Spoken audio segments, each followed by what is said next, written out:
Hello everyone, kali ini RPG21 akan mengajak kalian masuk ke dalam alur cerita yang pastinya bikin kalian tercengang, ternganga, dan syok berat. La Casa de Papel atau Money Heist merupakan serial bertemakan kriminal, ditayangkan pertama kali di saluran Spanyol Antena 3 pada tahun 2017. Netflix memperbarui seri ini pada tahun yang sama dan sekarang sudah memiliki 5 season. Oke guys, cerita bermula di sini. Di negara Spanyol ada seorang wanita yang menjadi buronan karena telah merampok sebuah bank. Dia berencana untuk melarikan diri. Di perjalanan dalam misi melarikan diri, dia bertemu seorang pria yang mengikutinya dan ia sadar akan hal itu. Ternyata tanpa diduga dan disangka, seorang pria yang mengikutinya adalah seorang profesor. Ia memberitahu kepada wanita tersebut tentang rencana penangkapan polisi terhadapnya. Di samping itu, ia berniat untuk mengajak bergabung membentuk sebuah kelompok dan bekerja sama. Di dalam kelompok tersebut berisikan para kriminal yang berjumlah 9 orang dikendalikan oleh profesor. Setelah mereka dipertemukan, mereka menyepakati menggunakan nama samaran berupa nama-nama kota yang ada di dunia. Berlin yang ahli manipulasi, Moskow ahli penggali, Rio seorang hacker, Denver jago berkelahi tanpa senjata, Helsinki dan Oslo terkenal sebagai prajurit profesional, Nairobi si ahli pemalsuan uang, Tokyo yang berpengalaman dalam merampok, dan tentu saja profesor yang menjadi otak dari rencana gila ini. Profesor ini bagaikan hantu yang tak memiliki catatan kejahatan dan tak terdata di sipil. Mereka selama 5 bulan dilatih oleh profesor dan menghasilkan rencana yang matang dengan kemungkinan keberhasilan sangat besar. Mereka memilih Badan Percetakan Uang Spanyol sebagai tujuan pertama mereka.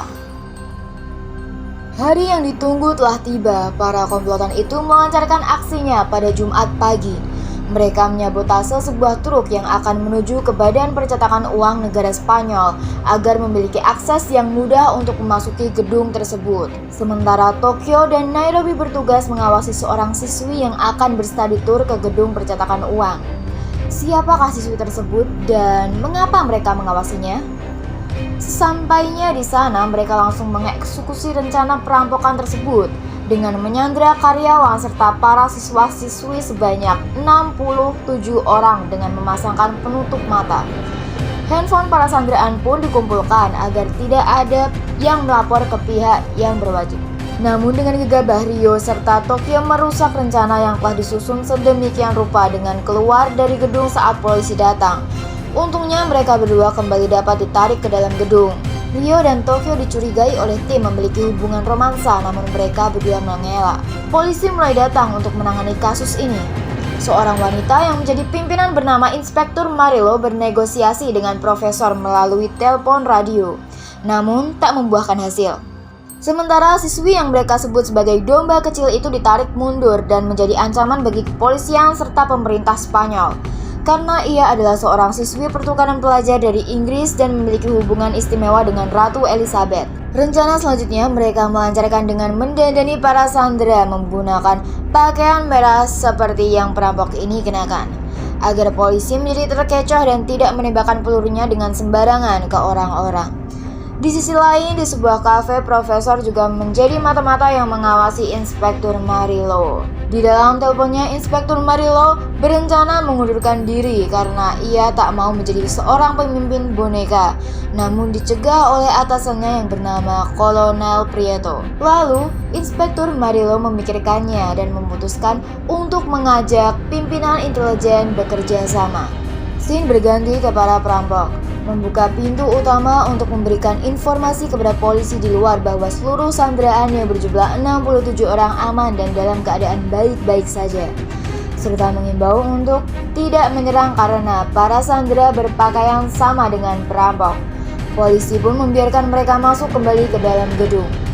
Berlin yang menjadi pimpinan para perampok merekrut para sandera yang memiliki keahlian khusus guna membantu menggali tanah untuk membuat sebuah terowongan sepanjang 48 meter, di mana terowongan tersebut akan terhubung ke pipa drainase.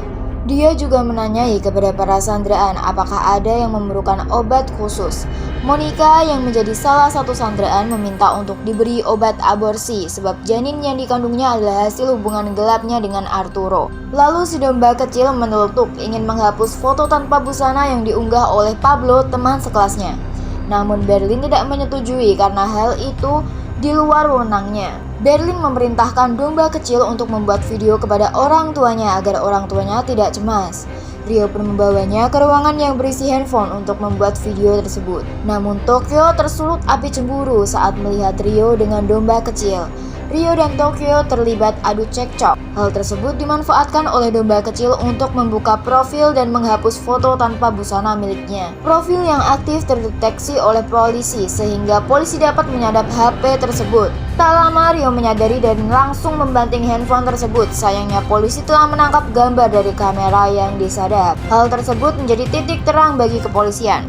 Inspektur Morillo langsung menelpon sang profesor dan memberitahu bahwa ia sudah mengetahui salah satu wajah anak buahnya. Profesor terkejut bukan main dan langsung menghubungi Berlin untuk memberitahu hal tersebut dan mencari tahu siapa dalangnya. Para sandraan kembali dikumpulkan untuk menginterogasi siapa pelakunya yang telah mengirim video ke polisi. Sebelum Berlin datang, Arthur memberitahu kepada Monica bahwa ada sebuah handphone di jaket yang terletak di dalam ruangannya.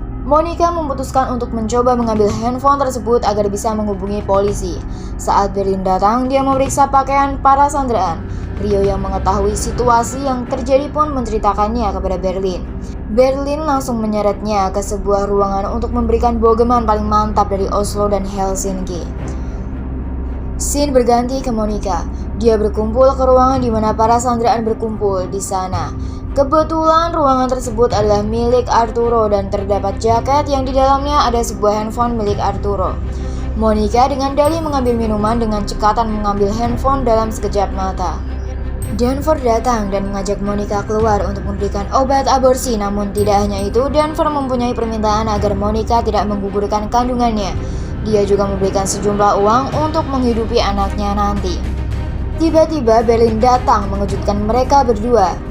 Denver memberitahu bahwa ia hanya memberikan obat aborsi yang diminta oleh Monica. Saat Monica berbalik hendak menuju ke ruangan, tiba-tiba handphone yang diambilnya tadi bersuara. Denver dan Berlin terkejut. Berlin langsung menggeledah pakaian Monica dan benar saja terdapat sejumlah uang dan juga handphone di celana dalam Monica. Saat itu juga Berlin memerintahkan Denver untuk membunuh Monica. Scene berganti ke kafe di mana terlihat profesor sedang mengamati Inspektur Morillo. Profesor membuka obrolan kecil di antara keduanya. Karena terlalu banyak bertanya, Inspektur Morillo mencurigai profesor adalah seorang reporter. Namun ternyata ia salah sangka karena karyawan di kafe tersebut mengenal profesor yang merupakan pelanggan di sana.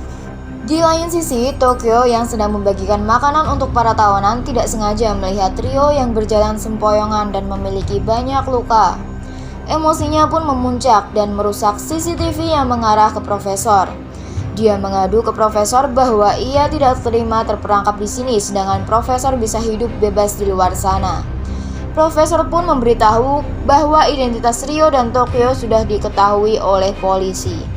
Scene berganti kembali ke toilet di mana Denver menyeret Monica untuk mengeksekusinya. Eits, pasti kalian penasaran kan dengan kelanjutan ceritanya?